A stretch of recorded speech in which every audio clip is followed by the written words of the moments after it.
Praise lord. దేవుని వాక్యం నుండి 100వ కీర్తన 2వ అధ్యాయం. సంతోషంతో యెహోవాను సేవించుడి, ఉత్సాహగానం చేయుచు ఆయన సన్నిధికి రండి. అందరూ కూడా సమస్త దేశములారా రండి దేవుని స్తుతిద్దాం అని ఒక రాజు, ఒక పెద్ద అధికారి ఆజ్ఞాపించినట్లుగా ఈ కీర్తన ఉంటుంది.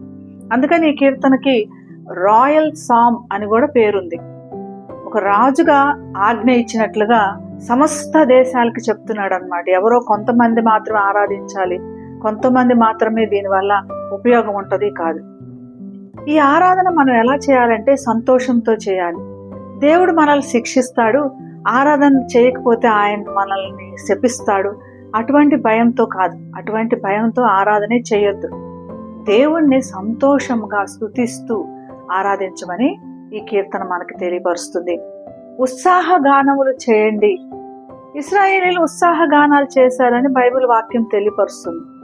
ఇశ్రాయేలీలు ఐగుప్తు దేశంలో బహు కఠినమైన బానిసత్వం నుంచి బయటకు వచ్చారు కాబట్టి వారు ఉత్సాహగానాలు చేశారు. మరి మనం ఎందుకు చేయాలి ఉత్సాహగానాలు?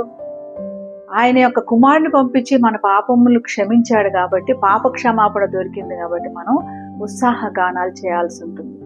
ఆయన సన్నిధికి రండి అని మనల్ని పిలుస్తున్నాడు. ఎందుకంటే దేవుణ్ణి మనము మన కన్నులు చూడలేవు. ఆయన్ని ఆరాధించినప్పుడు ఆయన్ని మనం ముఖాముఖిగా మన చూడగలుగుతాయి. కాబట్టి ఉత్సాహగానములతో ఆయన్ని ముఖాముఖిగా చూడడానికి రండి అని ఈ కీర్తన మనకు తెలియపరుస్తుంది. కాబట్టి సంతోషంగా మన దేవుణ్ణి ఆరాధిద్దాం, ప్రార్థన చేసుకుందాం. పరిశుద్ధుడైన యేసయ్యా, నిన్ను గణపరుస్తున్నాం తండ్రి. నీ సన్నిధానంలో ఒక్క క్షణం గడుపుట 1000 దినాల కంటే శ్రేష్టం తండ్రి. నిన్ను ఉత్సాహంతో గంతులు వేస్తూ ఆరాధించే కృపను మాకు దయచేయండి. నిన్ను చూచే కన్నులు మాకు దయచేయండి స్వామి. మా దగ్గర ఎన్నో ఆటంకాలు, ఎన్నో శ్రమలు, ఎన్నో పరిస్థితులు, ప్రతికూలమైన పరిస్థితులు ఎదుర్కొంటున్నాం తండ్రి. వాటన్నిటిని కూడా తొలగించి నీ నామం మేము గణపరిచే భాగ్యం మాకు దయచేయమని యేసు నామమున ప్రార్థిస్తున్నాం తండ్రి. ఆమేన్. Have a blessed day. God bless you.